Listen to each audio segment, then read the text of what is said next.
Hello, I'm your host, Jim McLean. And I'm Adam Neeson. Welcome to another episode of the NI Scene. Welcome to Jurassic Park. I'm not even supposed to be here today. I'm just a fucked up girl who's looking for my own peace of mind. Welcome to the party, pal. I'll be back. I'll have what she's having. I'm gonna make him an offer again. Here's looking at you, kid. You're gonna need a bigger boat. All right, Mr. DeMille, I'm ready for my close-up. Hello, Adam. It's a brand new year. It's a brand new show. Well, it's not a brand new show. It's just really a brand new year. We are recording remotely. We're trying some new equipment, so hopefully there's no technical issues. We're trying Riverside, because that's what the big dogs use, Adam. Robin Elliott, yes. Yeah, big dogs. Big dog, the top dog. So yes, we're back with a brand new year. Did you have a good, I'm saying this like I haven't seen you a day ago. Did you have a good Christmas, New Year, any mentalness? No, it is the 21st of January and my Christmas tree is still up. So No, it's not. Fuck it is. Do you know that means you've got to keep it up all year round? Well, this is the thing. Here's why it's still up. We cleared a space for the tree to go in a place that it normally doesn't go. Now, if we take the tree down, that is just an empty space. And we don't know what to put it up. Just put something else there. Just stand there. I want to get one of those life-size cutouts. Well, funny you say that, because when we recorded the show for this week, which goes out next week, because that's the weird way TV goes, you will notice, Adam, that I had brought into the studio, but they decided not to use it, a cardboard cutout of Christian Bale's Batman. That's because you cut the crotch out of it. Hey, gotta get your kick somewhere in 2026, but that might do you. For just to have Batman in the corner protecting me? Yeah.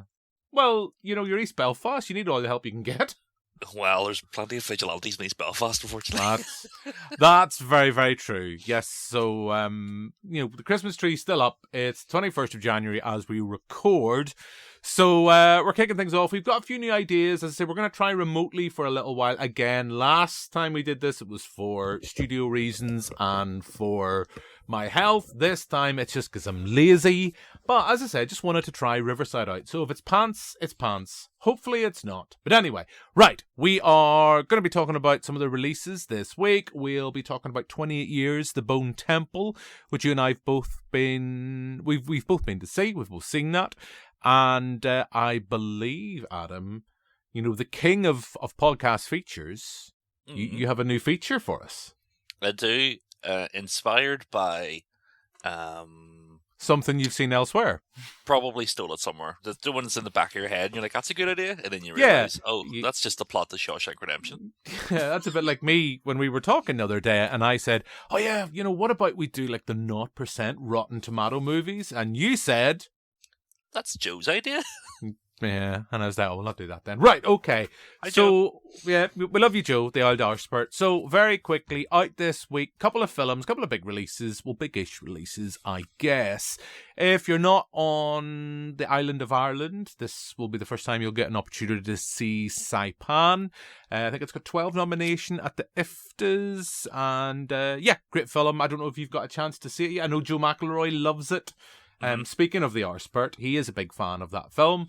As am I. I forget as we record the name of the actor who's playing Roy Keane. I know he's from Cork, the old midfield maestro himself. But absolutely fab. Glenn Leyburn, Lisa Barros de Sa, who did Good Vibrations. They did Ordinary Love and Cherry Bomb.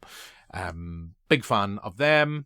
Great to see some of it was filmed here locally. And so if you're not in Ireland, if you're out from outside of elsewhere in the UK, that is getting released. Also, Adam, let's have another clip of another little film. My name is Detective Christopher Raven. We live in a world where murderers walk free, in a justice system bogged down by red tape and human error. That all ends with mercy. A judicial system powered by artificial intelligence with access to every camera, cell phone, and database. If you commit a capital crime, you have 90 minutes to prove your innocence to an AI judge, or you will be executed.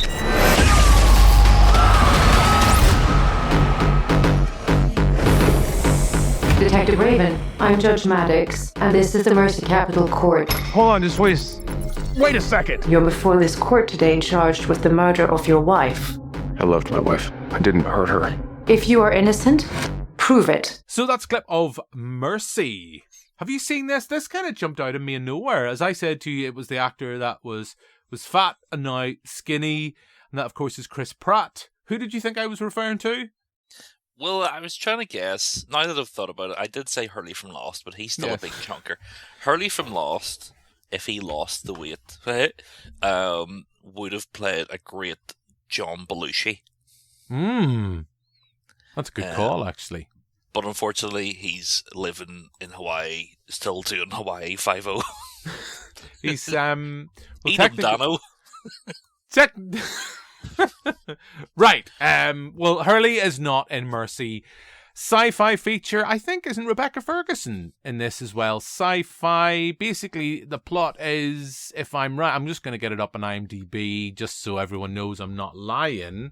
But I think he's got, like, such a set amount of time to prove his innocence. It reminds me a bit, looking at it from the trailer, of kind of Minority Report. Kind of that kind of vibes. Have you seen the trailer? Yes, and the big talking point for this is that it's AI. So perfectly timed. Chris Pratt nailed it. And that the poster looks like it's fake. Well, yeah. Like, looks like an AI movie. This is true. But, we all know that that's already happened. So let me get the synopsis officially up here from IMDb. In the near future, a detective stands on trial, accused of murdering his wife. He has 90 minutes to prove his innocence to the advanced AI judge he once championed before it determines his fate. You excited? Well, that's just an episode of Red Dwarf, is it not?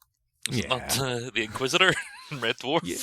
I think the Inquisitor was probably more fun. So I'm guessing by your general bantery vibes, not overly enthused at the thought of this.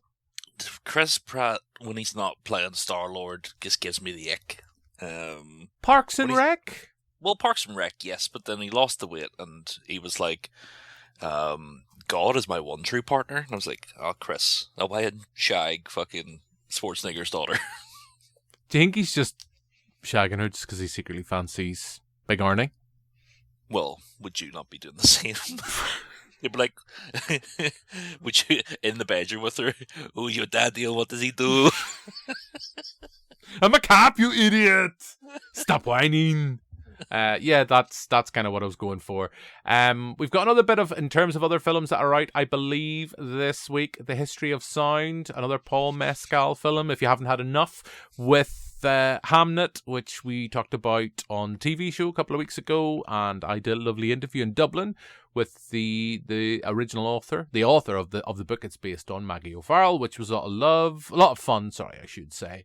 But more importantly, Adam, Return to Silent Hill. Oh? With the original director, I believe, from the first film, is back. I saw the trailer for this. It looks a bit meh. I was never a big fan of the first two. The second one was kind of interesting. It was, I think, MJ Bassett, directed that. And, it didn't have the budget of the first one. I thought it kind of did some things, but it wasn't overly fussed. I know Pyramid Head, I think, was in both.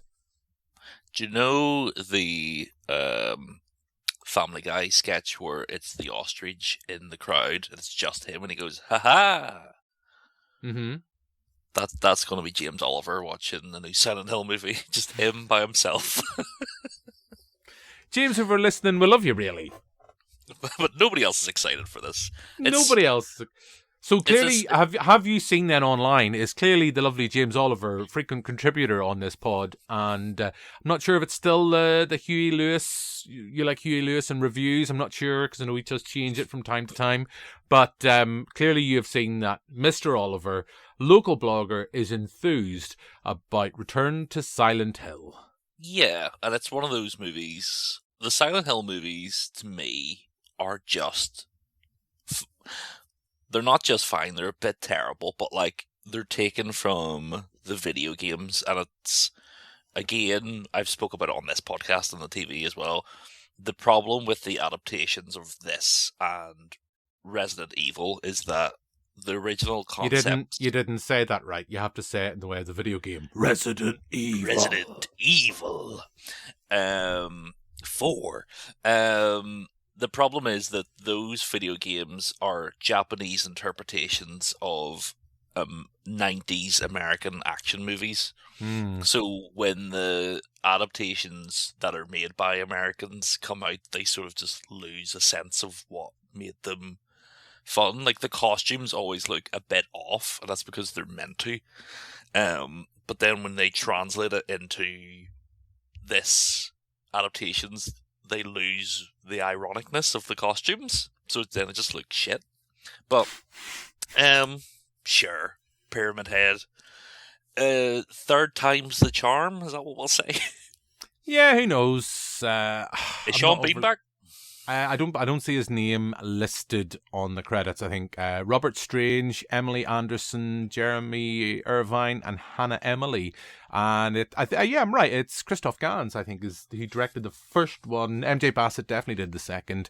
He's directing this.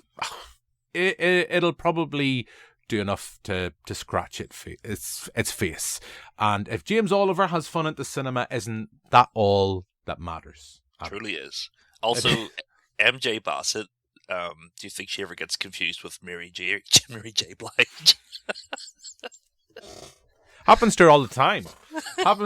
Having interviewed her once for a film with Megan Fox, I think. Oh, I can't remember what. Basically, man-eating lions, which was fine, but she was lovely, and she talked a little bit about Silent Hill. Interesting director, interesting person, but we'll wait and see. I guess we'll review it in a couple of weeks, possibly, or maybe get James Oliver to talk about his love for all things Return to Silent Hill, if he's enthused about it after watching it. But from one horror film to another, one horror film we have seen, and that is 28 Years Later, The Bone Temple. You and I have both seen this. We talked about it briefly on the TV shows just because we're confined within the confines of half hour to talk about that and other films. So this gives us an opportunity to talk about it a bit more spoilerifically, if we so wish, and just maybe go into various things and pull on some strands that we didn't really get a chance to properly explore. So before you and I chat about that, Adam, let's play a clip of 28 Years Later, The Bone Temple. This is a memorial to the dead. So, was this all you're doing? It is. Are you Old Nick? Old Nick? You mean Satan? Yes. Old Nick released his demons unto the world of man. And the world of man fell before the demons.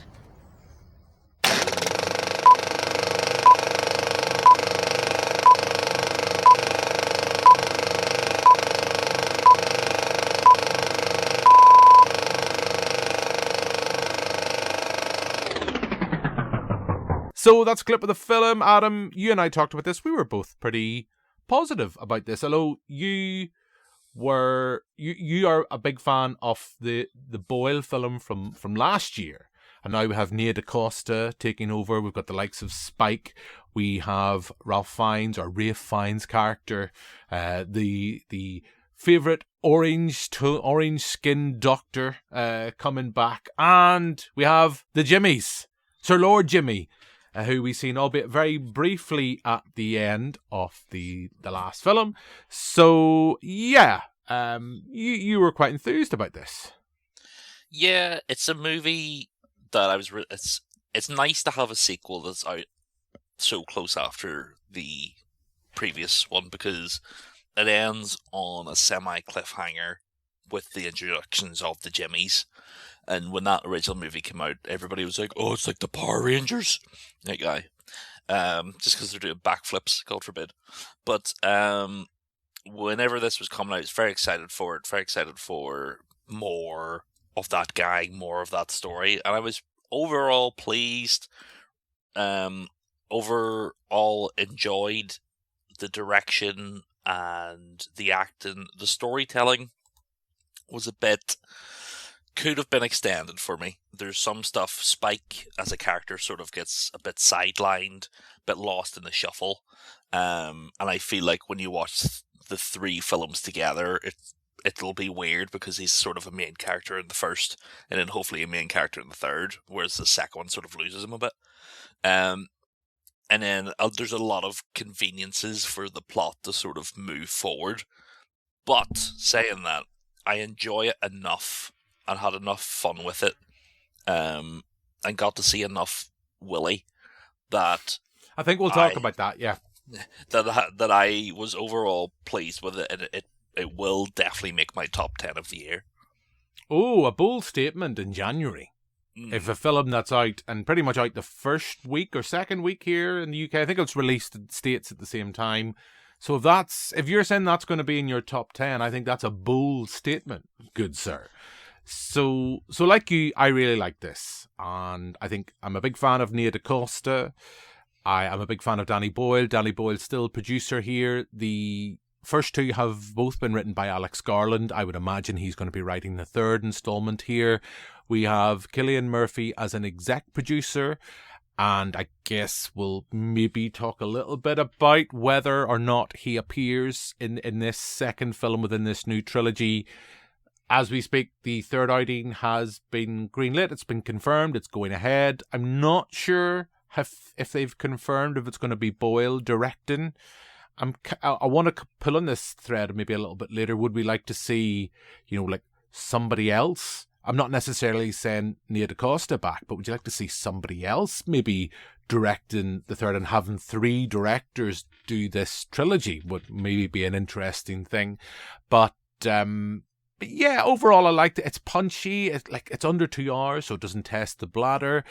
And I know Boyle has talked about this being the darkest of the three films and about an exploration of evil. And you see that with our Sir Lord Jimmy because, our beloved Jack O'Connell, who I wouldn't mind seeing as 007, just goes full in to that Savile-esque role. And it's dark, and there's a shudder down. Still get a shudder down my spine when I think about what he calls about his idea of charity, because there's some really dark sequences in there. He has got a group. We meet him at the start. We met him at the end of the film with his group of kind of Power Rangers-esque Jimmies, or his fingers, I think, as he dubs them. Spike, at the start of this film, it's not a spoiler to say, is initiated through a rather grisly process into that gang. And then we see as they basically almost Clockwork Orange-esque just ramble around this rural English countryside and do some rather nasty, horrible things to a group of survivors in a house, all at the same time, whilst we have Ralph Fiennes, Dr. Kelson's character, messing about with a big walleyed Samson.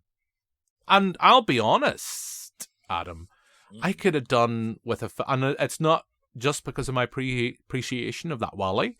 I was talking to earlier before we started to record, and because a friend, I'm trying to convince him to go to the cinema, and he said, well, how does the penis relate to Count Orlok in Nosferatu last year? No joke, that's the last time we went to the cinema. And I said, you know what? Bigger. Go see it in IMAX. It's as big as your house in this. But I could have done with a film of just Ralph Fiennes and Samson. I want to get the name of the actor who plays him. I think it's Chi Lewis Parry, because I think, apart from the Wally, I think his performance goes under the radar, because I think he is fab in this. Because I guess it's up to you, Adam, how much we want to talk about that. But we see kind of that idea of the evolution of the infected. And it just reminded me of stuff like, not the Will Smith, like the version, I guess, maybe Omega Man, the old one with Charlton Heston, or just the book I Am Legend, of someone being out, seemingly thinking he's on his own and trying to have some kind of conversation with a lot of morphine, yes, with Big Samson. No, Goliath was sadly nowhere to be seen. Although, ironically, it is the size of Harlan Wolf. Listeners, it really is. It's although I think it is a prosthetic. Just as yellow. Yeah, it's sort of, taken from Day of the Dead. Yeah. And sort of pushes the story along where you want it to be. It's because we have had, since 28 Days Later, we have had an influx of zombie, I know they're infected, but zombie media with the 14 seasons of The Walking Dead, plus its spin-offs, plus all the video games, plus all the other movies. And they haven't really taken a step forward from what George Romero had originally done with Day of the Dead. They sort of reset the clock with the remake of Dawn of the Dead. And this is interesting. I want to see where and what they have planned for this. It does also sort of remind me of the literal last scene of Shaun of the Dead, where Shaun goes into the shed to play the PlayStation with Ed. A lot of that. I would like to see a Harold and Tim Allen back. Back from the dead. I'd like to see I'd like to see Tim Allen. Tim Allen's penis. I would like to see a Harold and Maude type situation with Dr. Sampson and Dr. Sampson. Dr. Kelson and Sampson. That might be problematic for the third one, without going too much into spoilers. As long as some Iron Maiden is maybe blasting out, maybe Sir Nick himself might work in mysterious ways. Because we don't know. Because this is the thing. I mean, you get this idea that Sir Lord Jimmy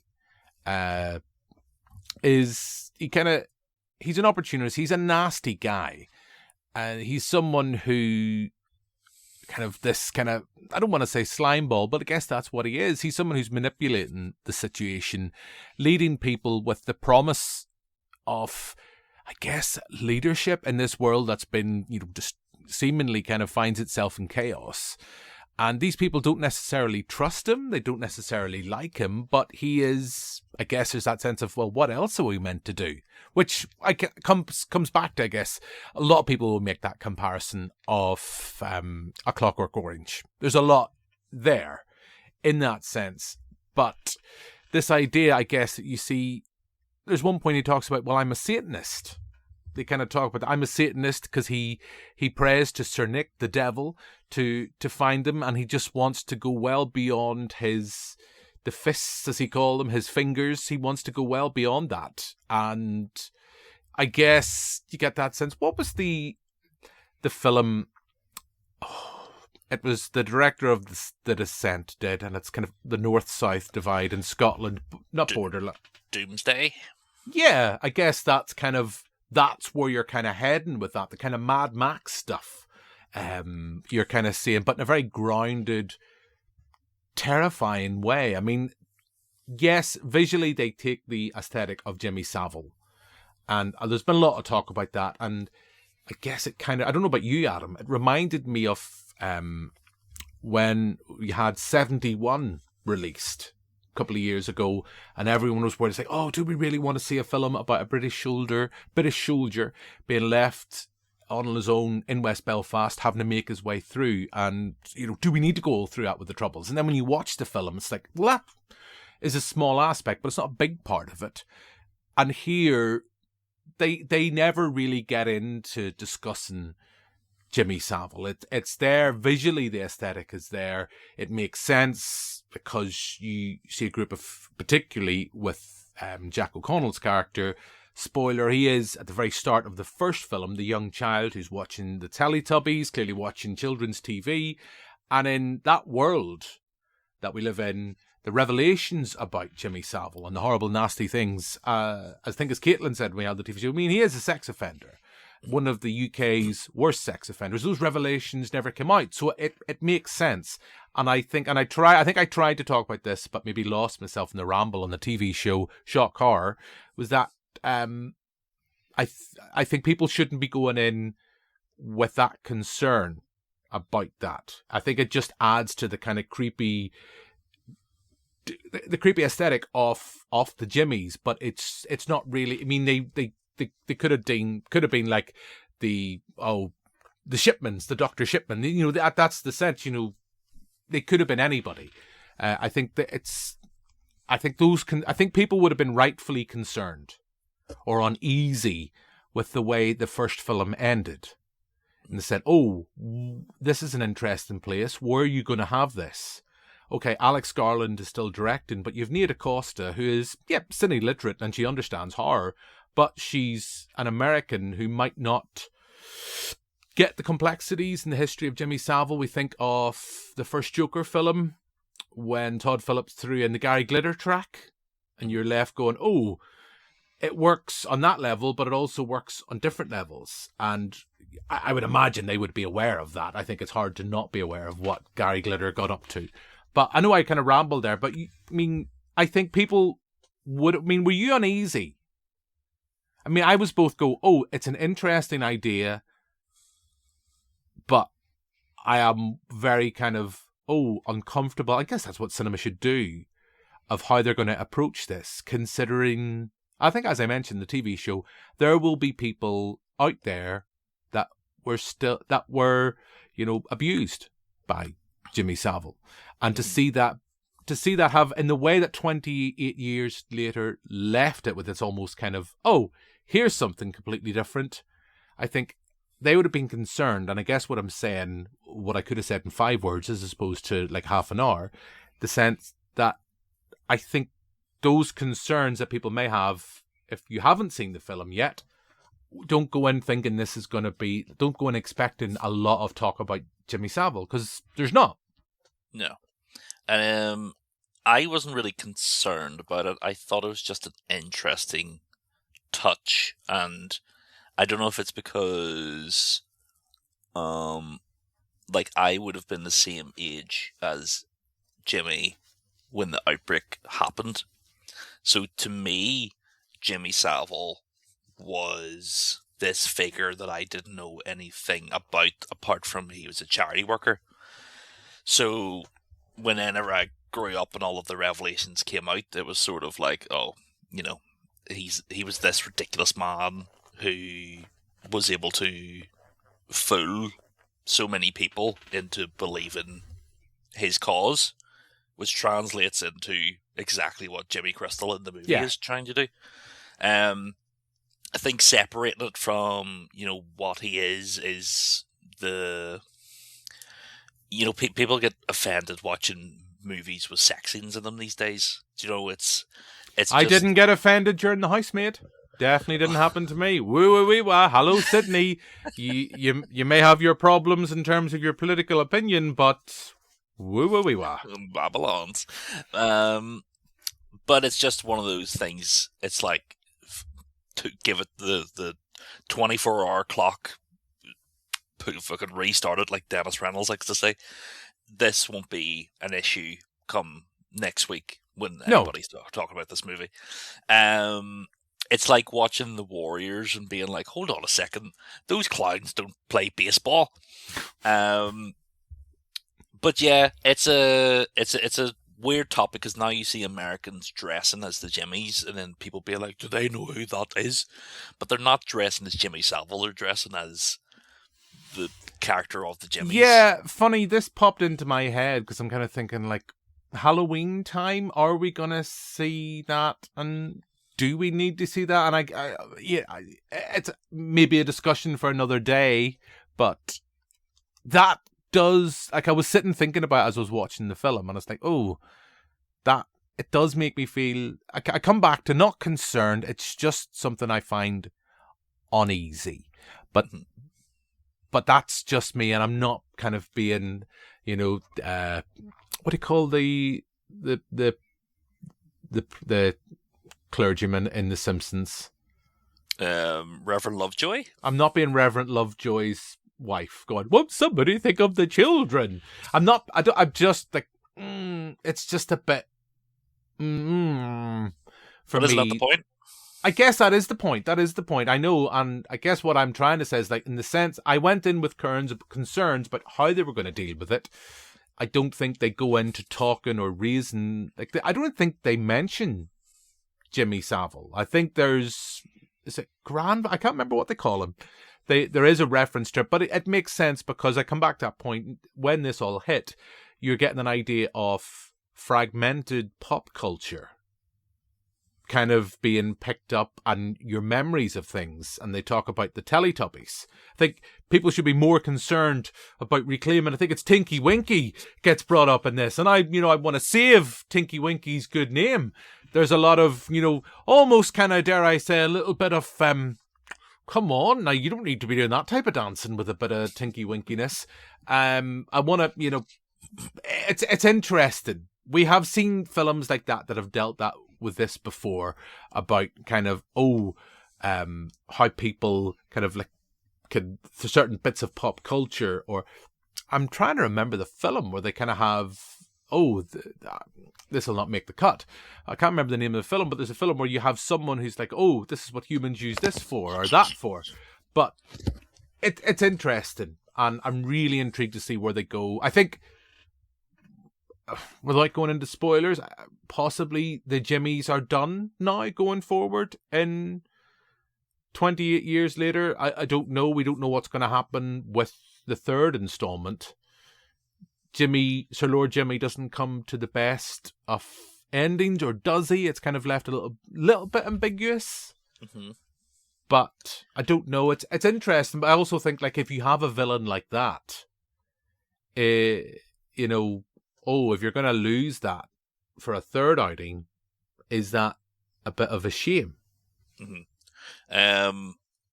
There is a certain character who's in the wind from the house scene that knows of the sins that the Jimmies have committed and could be a thorn in the side of Spike come the third. That's me trying not to spoil it, but yeah. Well, what is conjecture? We don't know at this stage. Talking about that, I mean, I think this is the first real film, bar maybe the first one. Well, I guess the first installment and the second installment did explore that idea of the terrifying thing isn't the infected, it's what we do to each other. You kind of see, like, in the first one, we have the group of soldiers. I think it's Christopher Eccleston's character is like, well, I promised them women. And there's some nasty things with particularly the younger female character in the first film.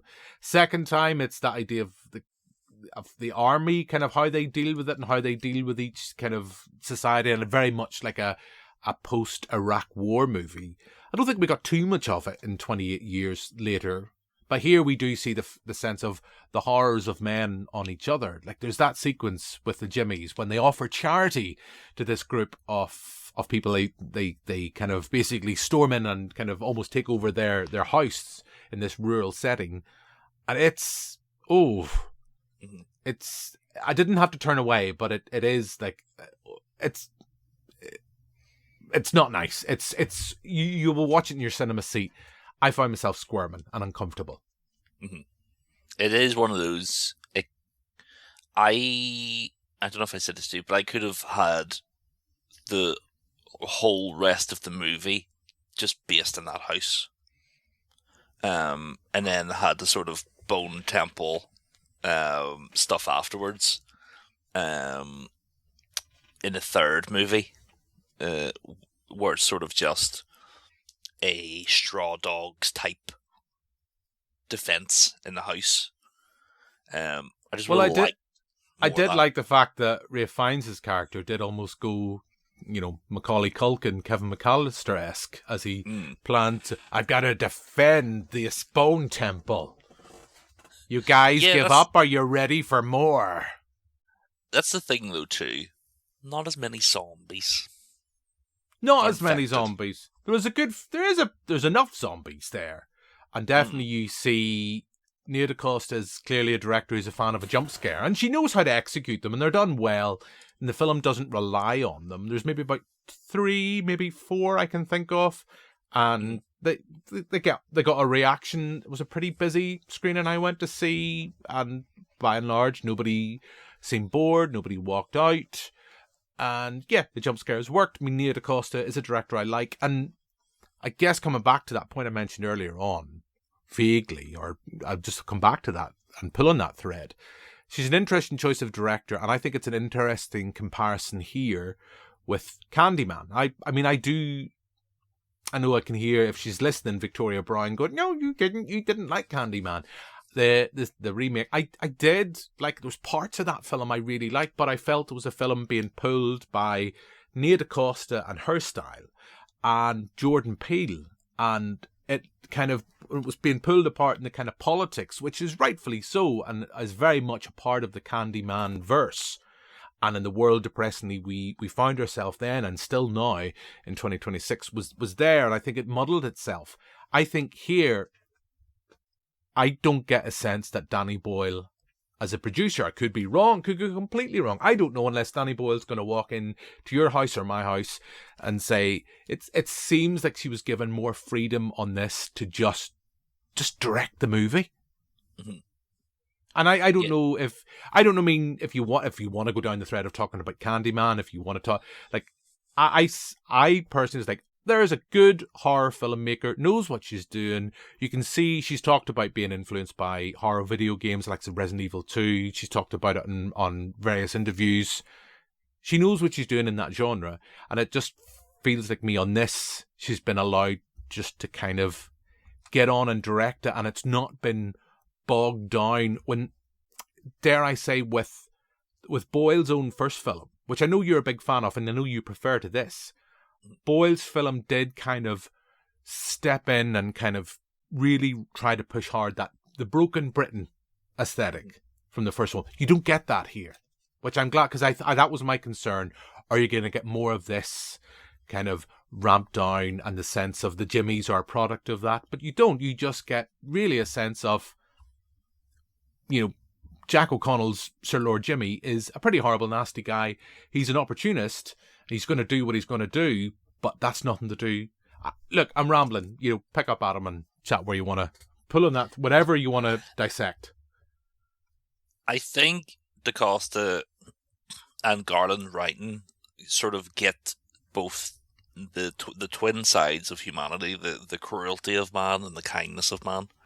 And with your, with the good doctor, being who he is, and by the end having to put on a mask to sort of save himself, but at the end of the day, that's not the man he is. He is a good man and does the right thing. With Sir Jimmy, there is no mask as such. Even though he is lying to his followers, he still believes the nonsense he's talking, and wants to present himself as this sort of savior to them. But he goes around it the most evil way possible. So it is an interesting piece. I think Danny Boyle would have approached it with a little bit more humanity for Sir Jimmy. Do you think that would be a good thing, though? No, I don't think so. I think sometimes you need a character that is just right through a bastard. Especially in a time where, like, the time we are living in, it is timely in the sense of, with, what is going on in the world. Sometimes you have the right and the left arguing about certain people, and then sometimes you just have a person right in the middle who just is a cunt and is evil and is in it for themselves, and that is what Lord Jimmy sort of represents. He believes his own bullshit, and I think having an American come over and tell that story is sort of, it gives it a little bit more than what Boyle would have. And I hope Boyle does the third one, because it's a return to sort of a little bit more humanity. But I would be interested if we had a different director, if we had Garland come in and direct and write. You would again see a different side from DaCosta and Boyle. Yeah, that's one thing. I know I mentioned that. Would you like to see a different director? Because, I guess the comparison possibly is like with the Star Wars, the kind of the new sequels.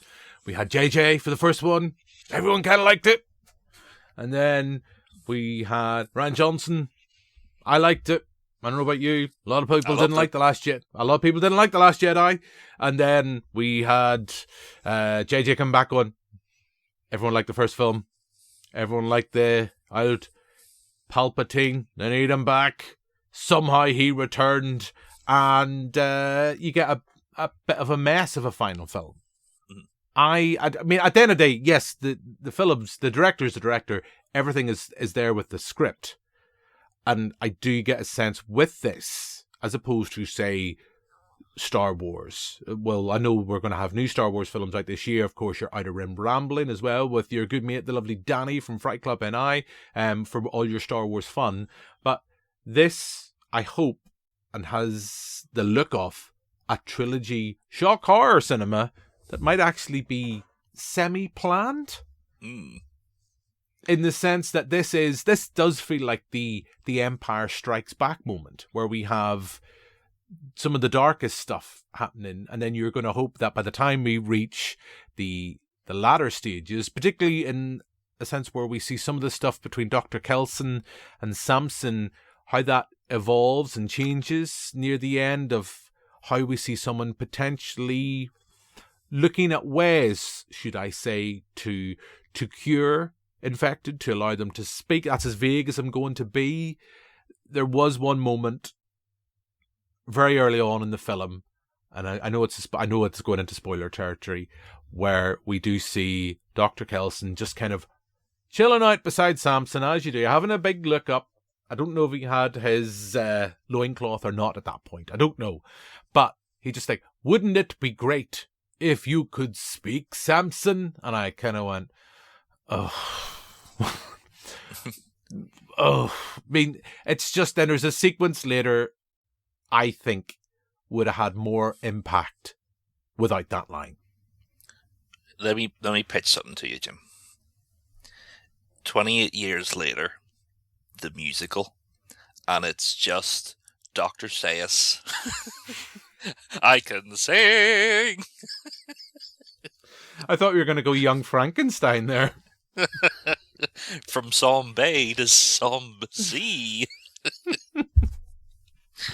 I don't know, but come on, do you not find that it's like, I get sometimes when films do that, but it's just, it was such a line you kind of go, do you need that? Do you need that? Because then you're left going, oh, even if you're not even paying attention, you go, oh, the fucking infected bastard's going to talk at some point. I know we're in spoiler territory as well. It's just the world we live in, though, isn't it? It's not as on the nose as Netflix's The Rip, but which I know left a bit of a bad smell for you.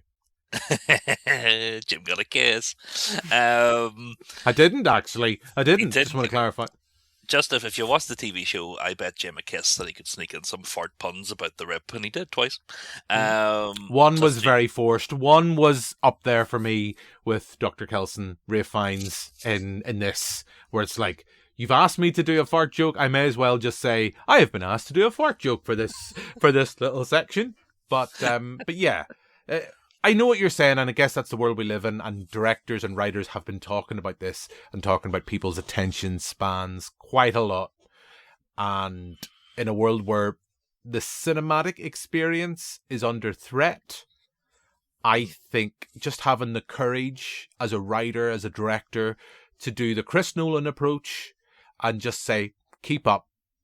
Just keep up. And I just think it's, look, if these are the niggles I'm hitting this film with, that's not a bad trip to the cinema.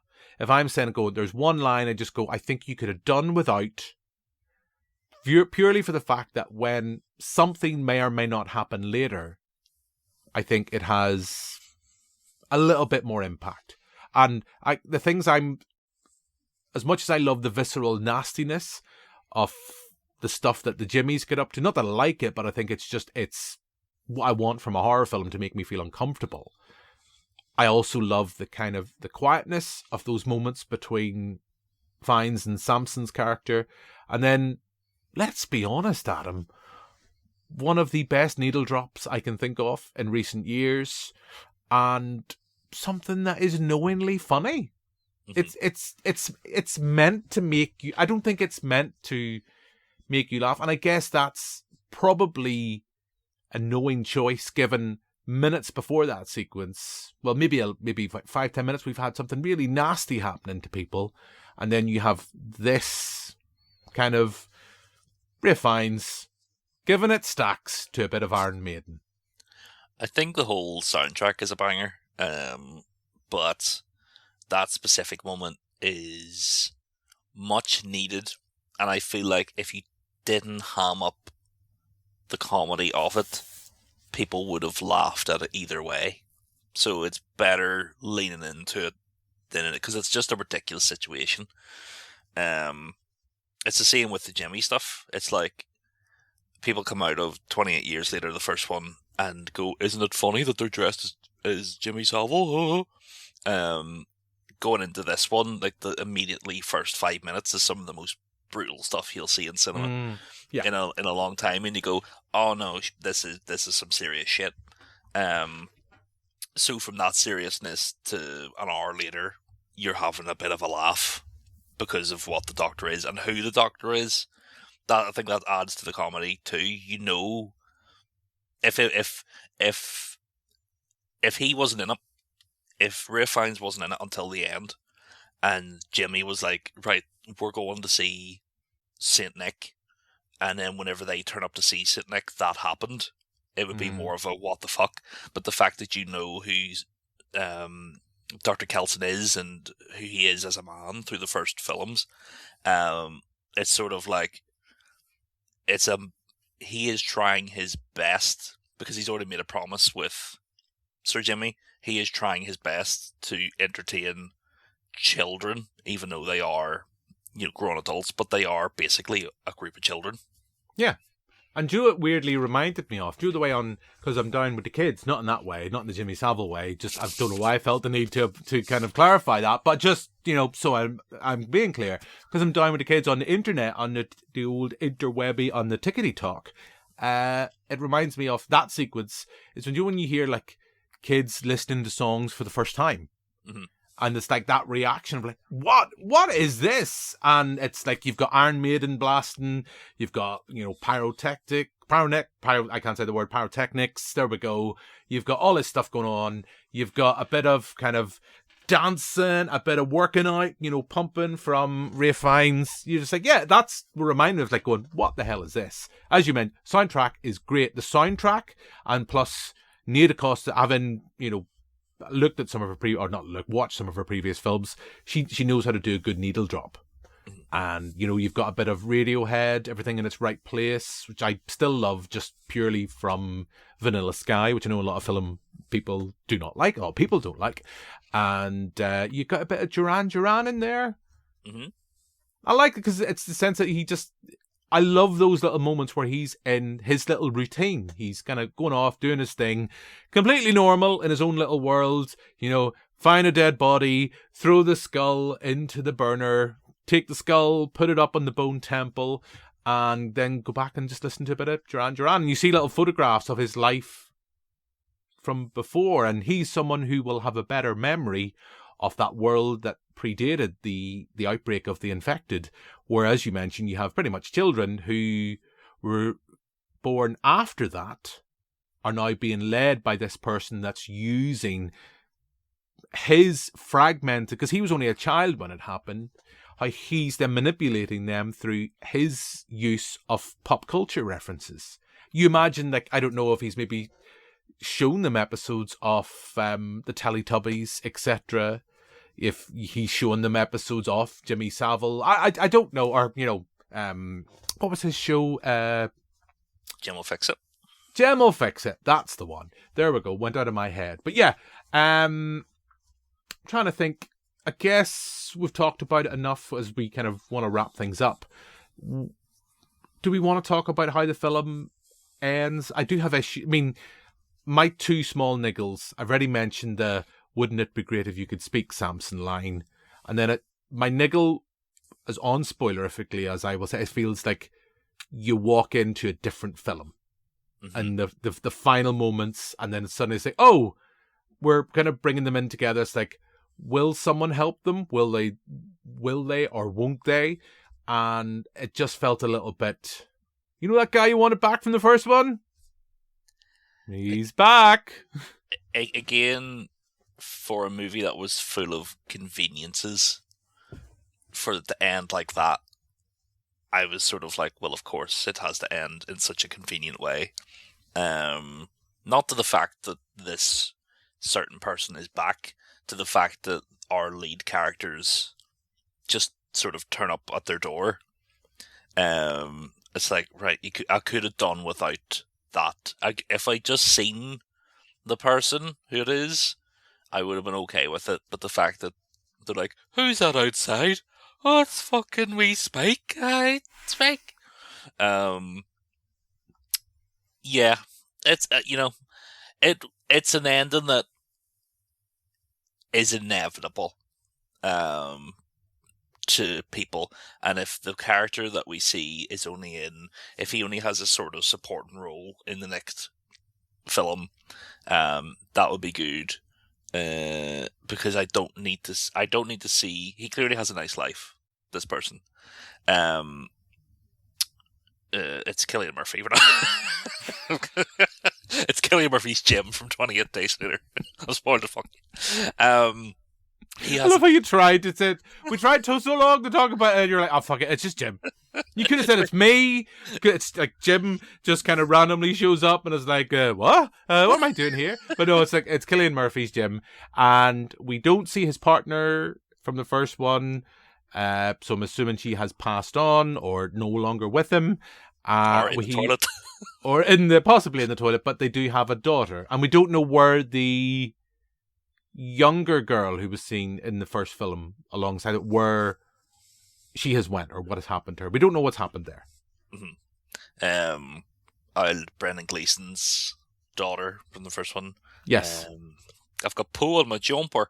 Yeah, again, it's like, if it is, that's why I'm excited if it is Boyle that returns, because it's sort of a return with Cillian, and that's exciting. But if it's not, and we're just going to see more of, that character. I don't need to. He is just happy living his life. That's fine. He doesn't need to interact with Spike. The only thing I would like is the parallel that Jim has a daughter, and Spike and Aaron Taylor Johnson obviously had that father-son relationship that we'll have to return to. And the baby. And the baby from the first one that seems to have kind of no longer a thing. Completely forgot about the baby. Yeah, there you go. That's if the third one was literally just a drama about Spike reconnecting with his father or reconnecting with that society, I would be all about it, because at this point it doesn't need the infected for me to be interested in the movie. This film is clearly showing that the zombie stuff isn't the bits that interest me, it's the human aspect, and that's sort of always been the appeal to the 28 series. Like, the first one is incredible. The 28 weeks later is great with Robert Carlyle and the human stuff until he gets emptied, and then it sort of falls back into... he is a good infected, but I just want to make the point. As much as we don't want to see infected, did you not miss them big fat fellas from the first one? Did I? The fat fellas, I didn't see enough. Well, the first zombie you see is a woman with her bits and her bobs, running out of like the woods. And whenever I was in a cinema seat, you can see her titties flapping, and I went, "Oh!"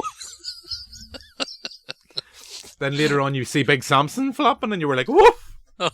May put some wet floor signs down. I didn't know this film was in 3D. Get that away from me, big fella. No, I went very camp there. I thought it was surprising that they didn't have any Aaron Taylor Johnson, unless I missed something.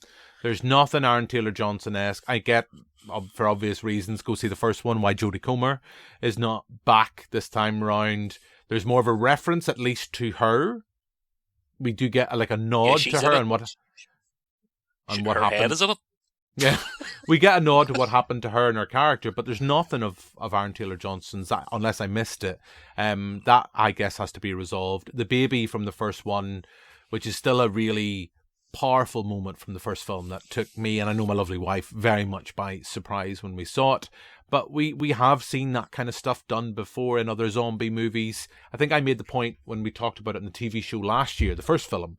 It's weird how 28 Days Later was a film that had such a huge influence on the zombie genre since. And I know they're infected, they're not zombie. How it's weird now it's coming full circle. And you mentioned this earlier on, how The Walking Dead and stuff we've seen, movie, even Shaun of the Dead and stuff we've seen in 2026. It's weird how, and I guess the previous film as well, how they are products that have clearly been influenced by the zombie movies that came in. It's just kind of, I guess, that idea with horror and cinema that it just kind of eats itself. It's a perpetual, snake. It just kind of goes and goes and goes.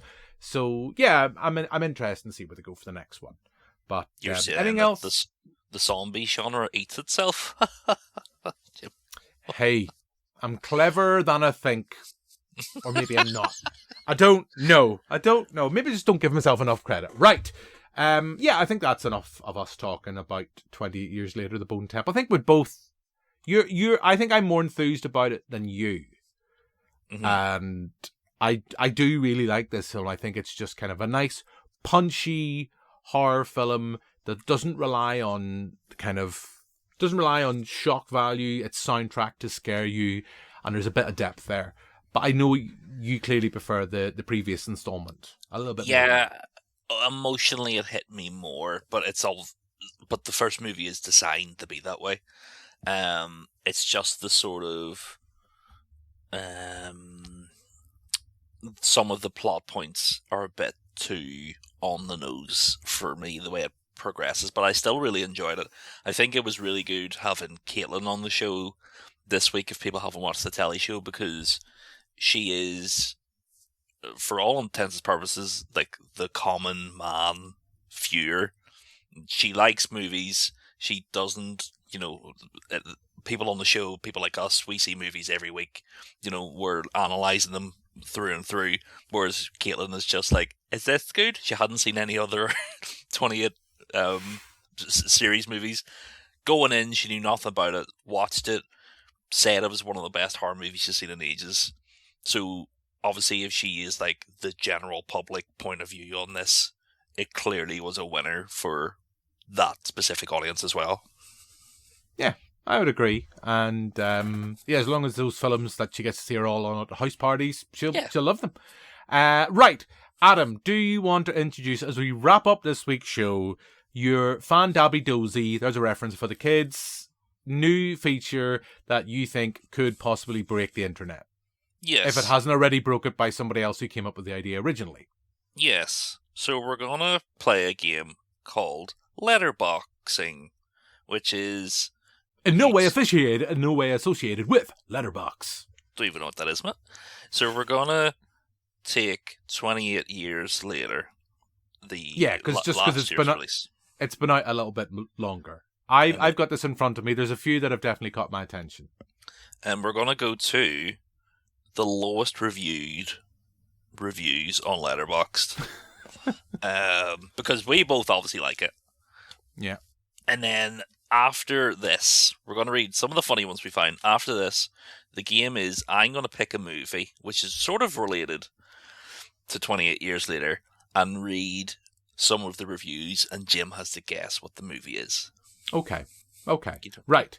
Very quickly, I think we'll, just to keep it tight, we'll each pick 3 off the kind of reviews, and I guess it's going to be a lot like our pub quizzes when we do them. It's the reviews that make us chuckle. So I have one already. Half a star by Alyssa, the 20th of June, 2025. I swear in my life that big one was Jason Momoa. Here's Elias. First half of the film was close to being good, then everything went to shit. Gay Russian Power Rangers were just the final nail in the coffin. Half a star. Let me see another one that caught me. Well, I guess I'm just going for the short, piffy ones. Half a star, the 19th of June, 2025, and it's by Sissy. That's why it's the British who are contaminated. Absolute idiot. That's why it's the British who are contaminated. Absolute idiotic twats. Good a bit of anti-British banter, of course. We love here. Right, Adam, what's next for you? Summer, half a star. Hot steaming dung. I think she misspelled the word dong. That's fine. My last one, and it's not just because I'm at the top of the page. Half a star by Ronnie, 19th of June, 2025. This was a huge fuck you to anyone who enjoyed the other films. I didn't think so. Ronnie was clearly very angry. He didn't like the lads being out. And here's Molly with her hopes and dreams. Half a star. I only give the only reason The only reason this even gets half a star is because it made me want to watch The Bone Temple in the hopes that it would actually be a decent plot. So even if she went through it, hated it, she was like, but maybe the next one will be good. I hope we should definitely follow up and see if she has done a review of The Bone Temple. I know I said 3. I'm going to allow myself one last that has caught my attention here by Killed Gear. 28 years later makes 28 weeks later seem like 28 days later. There we go. See what he's done there. That's a good review.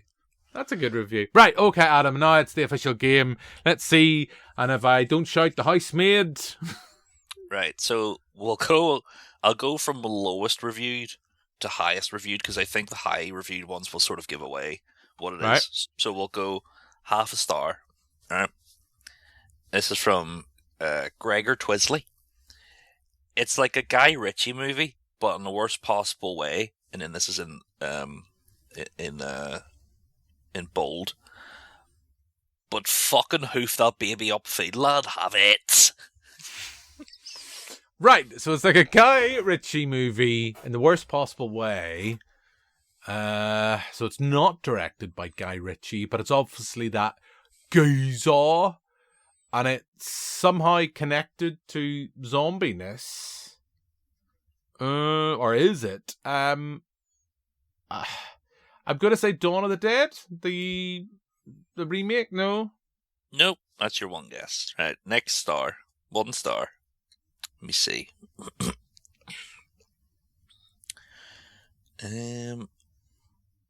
Chat amongst yourself, listeners. My dad recommended this. I think he wanted me to suffer. The housemaid? Let me think. So it's an older film then. I'm just thinking because there's a baby. And I'm thinking with zombies. Zombie-ish, infected-esque. I'm trying to think. I'm sure there's something glaringly obvious I'm not thinking of. Day of the Living Dead? Night of the Living Dead? Nope. Here we go from Tony. This could be a really long game, by the way. Really good special effects, a couple of cool moments, but mostly a poorly written script. Mental was definitely the standout performance. Mental was I'm sorry. There's people screaming at their headphones here, kind of going, of course it's this movie, Snow White, the remake. Nope, 2 stars. They had £5,000 and a dream. Oh, I'm clearly going to say that's really going to give it away, clearly. And you're like, of course it does, Jim. And I'll probably kick myself. I'm going to say this is my final guess, that £5,000 and a Dream. Is it? Oh, what's the one where they film the Train to Busan? There we go. Train to Busan. Nope. Let me just get a review that sort of gives it away. Well, here's a 3-star review. No Danny Dyer was a big missed opportunity. Oh, so it didn't have Danny Dyer. Oh, but all films are usually improved by Danny Dyer not being. And I was going to say Severance, but he clearly is in Severance. Shaun of the Dead, just because we mentioned it earlier. Close, but here's the review that should give it away. Bricktop in a retirement home. B-movie rubbish, but that's the appeal. Zombies versus Cockneys, whatever it is. Yeah. There we go. Oh, as I hit my microphone. There we go. So, how many points? Many guesses about 7, so that's me on -7 to start this new exciting new feature. Next week, we'll see how Adam gets on with my game of letterboxing. What a fun game. What a fun game. Mix, to quote Father Ted, we've had our fun. That's all that matters. Right. So, Adam, I think that is us pretty much out of time. So, all that's left for us to do now is just to thank, of course, you for listening. If you've enjoyed the pod, don't forget to subscribe wherever you get your podcasting fix, whether it's on YouTube, Spotify, various ways and means to get that. Check the website as Adam blinds himself with his own flashlight. Very quickly, Adam, any exciting things coming up that you want to talk about with Outer Rim Rambling, and where, of course, can people find that? You can find Outer Rim Rambling and anywhere you hear podcasts, YouTube, Spotify, Apple, Beansprout, I Love Podcasts, whatever the fuck the other ones are. Exciting guests. Well, this will be an exclusive for Banterflix, because we don't usually announce guests. We have Dan Madsen, who was the creator of Star Wars Celebration and the guy that created the magazine Star Wars Insider, which comes to an end in April. And then we also have some of the folks from Ormo Community Theatre talking about their February programme and what they have planned for the future. And then also me and Danny will be doing, at some point, could be in February, could be in June, we haven't decided yet, our Labyrinth retrospective for the 40th anniversary. That famous Star Wars movie.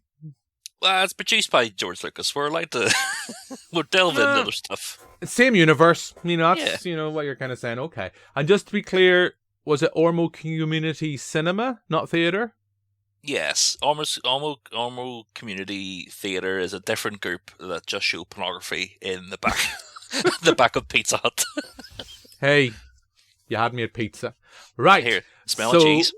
Hey, right. So that's us pretty much out of time. As I say, thank you for listening. Thank you, Adam, for taking the time. Hope you enjoyed this pod. We'll be back next week with another episode. But for now, until then, goodbye. Bye bye.